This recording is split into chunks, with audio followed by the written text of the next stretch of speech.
avancé, il y a certaines personnes qui ont décidé de faire de l'Afrique le pays du ridicule. Fally Ipupa aujourd'hui est congolais, mais est l'artiste le plus capé de l'Afrique francophone. Aujourd'hui, quand on tape meilleur musicien ou bien artiste francophone, obligatoirement le nom de Fally Ipupa sort. Aimé par les Congolais, aimé par les Camerounais, aimé par les Ivoiriens, aimé par les Camerounais, les Centrafricains, pour qu'on passe. Aujourd'hui, Fally Ipupa est sur le point de réaliser l'un des plus grands exploits au niveau de la salle Arena de la Défense. Nous apprenons que des groupuscules de personnes qui sont incapables d'aller combattre au Congo, de prendre des armes pour aller défendre l'Est du Congo, qui sont venus au niveau de l'Europe, disant que eux, ils aiment le Congo, mais ils ne vivent pas au Congo. Ils n'emploient pas des personnes au Congo. Ils ne descendent pas prendre les Kalachnikov pour aller combattre au Congo. Le seul espoir qu'ils veulent réaliser dans leur vie et dans leur parcours, c'est de boycotter le conseil de Fally Ipupa, mais tout en œuvre par la violence et par les menaces, afin que ce conseil n'ait pas lieu. Pour que lorsqu'ils tombent, et quand ils seront un jour au ciel, ils puissent dire, mon parcours sur la terre, le rêve que j'ai réalisé pour l'avenir de mes enfants, j'ai boycotté le conseil de Fally Ipupa. Fally Ipupa organise son concert en Côte d'Ivoire, ils ne peuvent pas les boycotter. Il organise son concert au Congo, plutôt au Canada, aux États-Unis, en Angleterre, ils ne peuvent pas les boycotter. Mais une fois qu'on dit Fally Ipupa arrive en France, automatiquement c'est là que nous avons des soi-disant personnes assez courageuses pour dire, pour rien que pour se donner une existence. Mesdames, Mesdemoiselles et Messieurs, j'aimerais vous poser une question. Kabila n'est plus le président du Congo. Au départ, on disait non, Kabila est le président du Congo, il maltraite les Congolais, c'est pour cela que nous manifestons. Aujourd'hui, là, quelle est la raison valable d'un boycott contre Fally Ipupa? Oh non, Fally Ipupa, lorsqu'il y a les problèmes au Congo, il n'en parle pas. Fally Ipupa n'est pas le président du Congo. Le président du Congo, vous le connaissez très bien. Il a été d'abord opposant. Vous avez voulu le changement. Vous avez obtenu le changement. Mais malgré le changement, vous continuez toujours dans la bêtise. S'il vous plaît, pour un jour, pour une seule fois, ne soyez pas la honte des Africains au niveau de l'Europe. Pour une fois, l'Afrique n'est pas seulement le Congo. Lorsque les Congolais sortent dans les rues, cachent tout, on dit les Africains. Donc pour une fois, soyons sages. C'est quelle affaire qui ne finit pas tout chaque 5 ans, chaque 6 ans, chaque 7 ans. Je vois même des vieillards aller se coucher au cimetière pour demander à ce que Dieu, on puisse, Fally Ipupa puisse mourir. Si vous avez tant de pouvoir, mais demandez à Dieu d'aller au cimetière prier pour que tous les rebelles qui sont au nord Kivu, ceux qui tuent les Congolais, ces bâtards qui sont au nord Kivu, qui tuent les populations congolaises, ces Rwandais qui viennent tuer les Congolais. Mais si vous avez tant de ça, vous avez fait des prières pour invoquer la mort, mais allez prier pour la mort. Arrêtez de foutre le bordel. On n'a pas que ça à faire. Le 25, le concert de Fally Ipupa aura lieu.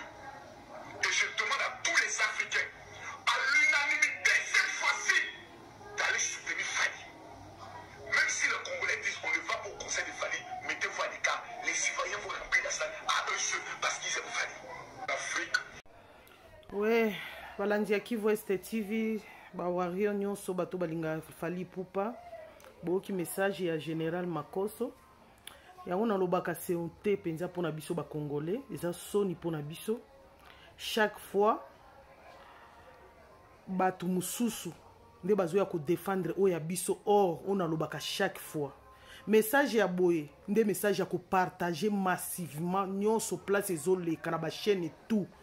Muto atie message ya bonde to partager massivement. tango bozo komela nga Kivu kwetu focus tango focus yango pe to tie siko ba message ya papu partage ezozala muke ba like ezozala muke bato motema mabe pe bazo ya ko fina moye message kende zate si yango pe mutu ta mususu ele moko azofanda lobi bandeko bato balobaka focus yango se bazo yeba nanu focus siko mutu tozo sala musala po komba eza matata nzambe azobundela biso me biso moko nano to telema pona concert artiste na biso tolingaka mingi ngala bandaki oganga dès le début ya chaîne mungongo ezaki déjà elinga ekaukanga me na omona ta musu volonté ezozala te ba like muke partage ta mususu baboyi kosala siko tosala ni message ya boeza ya partage eza ya partage eza eloko ya kokere kolanda te kotala ba scénario ya papa VR oloba général Makoso azola na se kokere kobenga ba wei yo azokere kobenga bawe esika bawe mususu pe o bapare ya Fally Ipupa baza yo si omona mutu akere kofunda nini mwana ipana bapare ne place baza n'importe quoi Fally alobaka eloko te pona Congo bozangi argument alobe eloko nini eloba général Makoso yende mokonzi ya mboka alobe eloko nini asala ki geste wana kosengela biso mota ya mbongo epana makwe ya na koto na este asala lisusu nini ba evre asala koto na sina zongisa na lembi asala eloko nini bino ba capable ba fenea ba melizododo po na moni ke dans zododo na moni bosi bomanda ko bongisa ngo atakuna na poto ba melizododo po eza masanga normal ete bozo mela bozangi biti ba fenea bokende ke kayute bofanda kaka kuna ko banda kolia kaka mbongo ya mundele pamba bato boba mundele na turoyo kabila ke liwana mundele abengana bino po bozo yeba te boya koto nga na belela ka mukolo nyoso ti boya koto yo to mona nanu te este yango bolinga ka mingi boya kotelema bo sala ta marche ya pamba bo kita sur terrain bino boyebi este yango bolobaka bosi bo kita tawa ata 2 à 5 personnes bo kita ta bo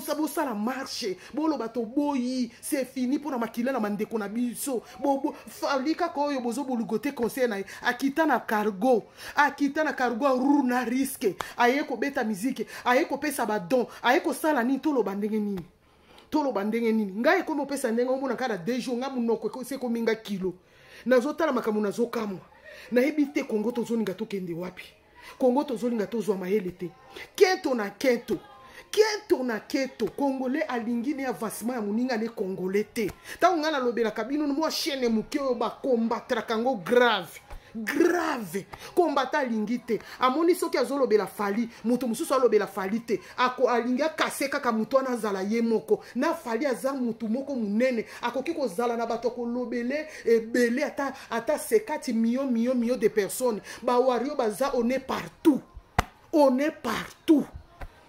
ya ona lobela kabino osi mona na este koto ozaki nini bomona biso nyonso ngana zotelema koto na este kupona kolakisa bino ke ba wario baza partout mukolo Fally asalaka concert wana ya bandal na kutana na ba wario eza kaka ke konini telefone na ngao ya keba na bando lelela bino ba ikre pasuka ki na ngia ki da filmer bino ndenge bato balati ba bla ngana kamu na bino pe ba wario boke na ngobongo atuka Congolais arrête totika na mutema